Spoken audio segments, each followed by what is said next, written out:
रंगीले मिजाज का था कुख्यात डकैत निर्भय गुर्जर। बीहड़ में प्रेमिकाओं को करता था जींस टॉप पहनने को मजबूर। एक नहीं तीन लड़कियां थीं उसके गिरोह का हिस्सा। बेटे की पत्नी के साथ था निर्भय का अफेयर। निर्भय की गर्लफ्रेंड को ले भागा था निर्भय का बेटा। रियल स्टोरी में देखिए कुख्यात डकैत निर्भय गुर्जर का खौफनाक दास्तान। एडवोकेट चैम्बर के खास कार्यक्रम रियल स्टोरी में आप सभी का स्वागत है। रियल स्टोरी के माध्यम से आज हम आपको लेकर चलते हैं चंबल की घाटी में, और यह वही चंबल की घाटी है जिसमें कई डकैत हुए, जैसे फूलन देवी, मान सिंह, लाला राम, सीमा परिहार, पुतली बाई। लेकिन आज हम एक ऐसे डकैत की बात करेंगे जो चंबल का आखिरी डकैत माना जाता है, और उसका नाम है निर्भय गुर्जर। हालांकि अपराध की दुनिया में इस डकैत का सफर एक छोटी सी चोरी से शुरू हुआ, लेकिन उसके बाद यह डकैत लाला राम गिरोह में शामिल हुआ, और उसके बाद इस डकैत ने अपना खुद का गिरोह बना लिया, और साल 2005 में एसटीएफ ने इस डकैत को मार गिराया। आखिर कौन था निर्भय गुर्जर, जानने के लिए यह पूरी रिपोर्ट देखें। चंबल के कुख्यात डकैत निर्भय गुर्जर की गिनती बीहड़ के दुर्दांत डाकू के साथ अव्वल दर्जे की रंगीन मिजाज इंसान के रूप में होती। सूत्रों की माने तो कहा जाता है यह डकैत जिस गांव में दाखिल होता था रंगरेलियां मनाकर ही वापस लौटता था। बीहड़ में उसके साथ 3 महिलाएं नीलम गुप्ता, सरला जाटव और मुन्नी पांडे रहती थीं। तीनों का उसने अपहरण कर अपने हरम में शामिल किया था। निर्भय का उसके बेटे की पत्नी के साथ भी अफेयर था। बाद में उसकी एक पत्नी भी उसके बेटे से प्यार करने लगी थी। जब दोनों एक साथ भाग गए तो निर्भय इस धोखे से उबर नहीं पाया, और यहीं से उसकी उल्टी गिनती शुरू हो गई थी। निर्भय अपने गिरोह के साथ 3 गर्लफ्रेंड को साथ लेकर चलता था।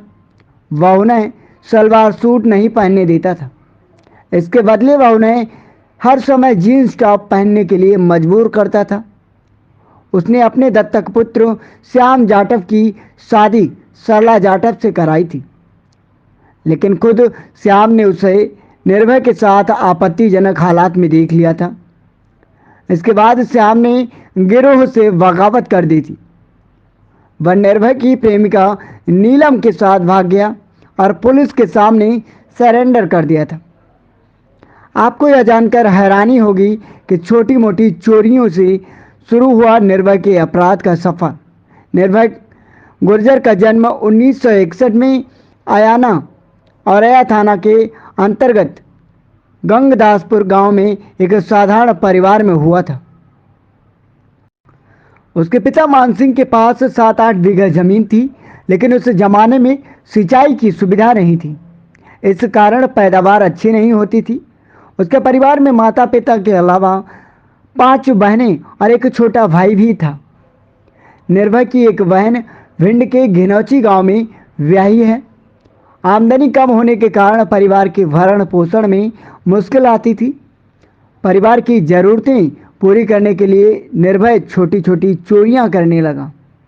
उसके खिलाफ पहला मामला वर्ष 1989 में जनपद जालौन के थाना चुरखी में डकैती में दर्ज किया गया था, और यहीं से निर्भय के कदम धीरे धीरे अपराध की ओर बढ़ने लगे थे। आगे चलकर वह दस्यू लालाराम गिरोह के संपर्क में आ गया। इसी गिरोह के साथ मिलकर निर्भय ने हत्या, लूट, अपहरण, डकैती जैसे संगीन वारदातों को अंजाम देना शुरू कर दिया था। निर्भय के ऊपर यूपी और एमपी के विभिन्न जिलों में लूट, अपहरण, हत्या और डकैती के 200 से अधिक मामले दर्ज थे। सूत्रों की माने तो निर्भय के गिरोह में 60 सदस्य थे। इनमें युद्ध सिंह उर्फ लाठीवाला, श्याम जाटव, सरला, नीलम, मंगल सिंह और सोबरन सिंह प्रमुख थे। अपने गिरोह के बूते उसने चंबल के बीहड़ों में अपना एक छत्र राज स्थापित किया था। एक दौर ऐसा था कि पुलिस वाले भी उसके गिरोह से मुकाबला करने से घबराते थे। और आखिरकार 2005 में निर्भय अजीतमल थाना क्षेत्र के गांव सीता की गढ़िया में पुलिस मुठभेड़ के दौरान मारा गया। बताया यह भी जाता है कि निर्भय की दत्तक पुत्र श्याम का उसकी पत्नी नीलम से प्रेम संबंध हो गया था। दोनों करीब करीब एक ही उम्र के थे। साल 2005 में गैंग का उत्तराधिकारी कहा जाने वाला श्याम निर्भय की पत्नी नीलम को लेकर फरार हो गया था। निर्भय को इससे काफ़ी दुख पहुंचा था। कहा यह भी जाता है कि दत्तक पुत्र की बगावत से निर्भय के अंत की शुरुआत हुई, क्योंकि श्याम और नीलम भागकर पुलिस के पास पहुंच गए थे। उनके सरेंडर करने से पुलिस को गिरोह के बारे में खुफिया जानकारियां मिल गईं। इसके बाद जालौन में पुलिस सतर्क हुई और उसके ठिकानों पर मुठभेड़ शुरू कर दी। पहले निर्भय का प्रमुख साथी बुद्ध सिंह लाठी मारा गया। इसके बाद कानपुर के तत्कालीन डीआईजी दलजीत चौधरी ने अपना जाल फैलाकर 2005 में ही चंबल के आतंक यानी निर्भय का खात्मा कर दिया था। तो यह भी निर्भय गुर्जर की खौफनाक दास्तान थी जो आपने इस वीडियो में सुनी है।